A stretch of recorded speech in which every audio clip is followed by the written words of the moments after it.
At the beginning, I start many things like a set designer, graphist, and, advertising, illustration, comics, many things I can touch to make painting and to practice, and also to discover many techniques and many possibilities to use my skill and my aim. Set designer was a good thing, but it was very difficult to get in on it. And in the same time, I was so curious and young, so I need money, so I make advertising. I have no choice if I want to make any living and a normal living. I have to make what I can do. My mother say I'm born with a brush in her hand because I was obsessive on doing painting when I was a kid. When I was 14, I start to exhibit and to sell my work.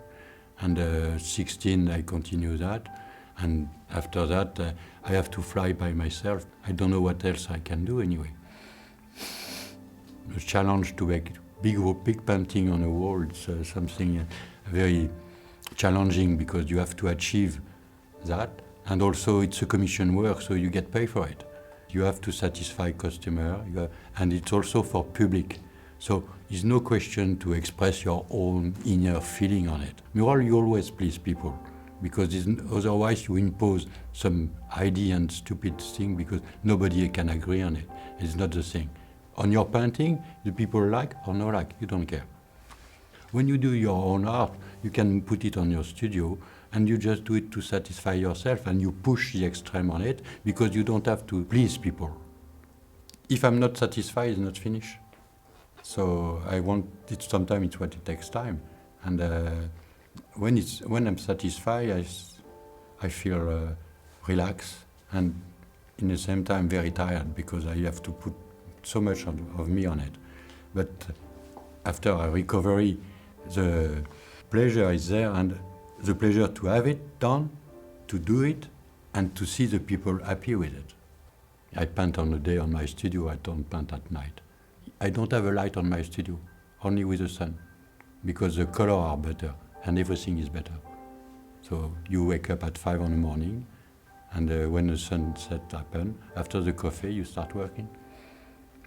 But you have the night, all the night to make some subject.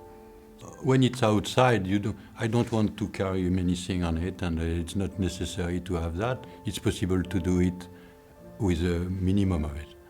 I don't care to sit on the floor. When I make mural, I have to make the acrobat on the scaffold.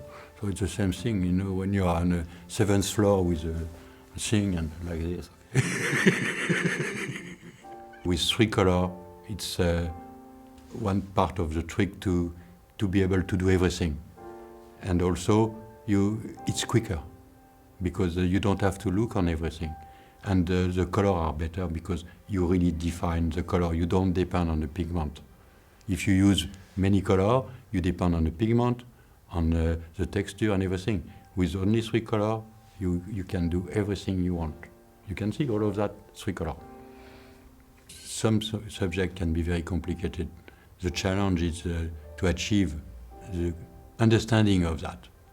Not for me, for the people looking the picture. And then my challenge is mostly to be easy to access because I don't want to put a notice close to my work to be understood. Any people, even if they cannot read, can read the picture. And you see, I live in many countries, and whatever the language, if you want to eat something, it's easy to draw a crab and you eat crabs. Okay. Don't have to learn the language. I will try to make something, make people happy, because I think it's good to show it's possible to be happy anyway. If I can bring that kind of feeling on a wall, I think it's the best I can do. And the best mural will be that. If you want to be an artist, you have to believe on yourself first, to make all your work with huge sincerity on it, because you cannot bullshit on that. And also to work very hard, because it's not a competition, it's the ability to make it good and to get the satisfaction to get it good. You have to work hard on it, to go deep, because otherwise everybody can do it. And art is something not so many people can do it. And don't desperate because sometimes it's very difficult, but many times it's so good.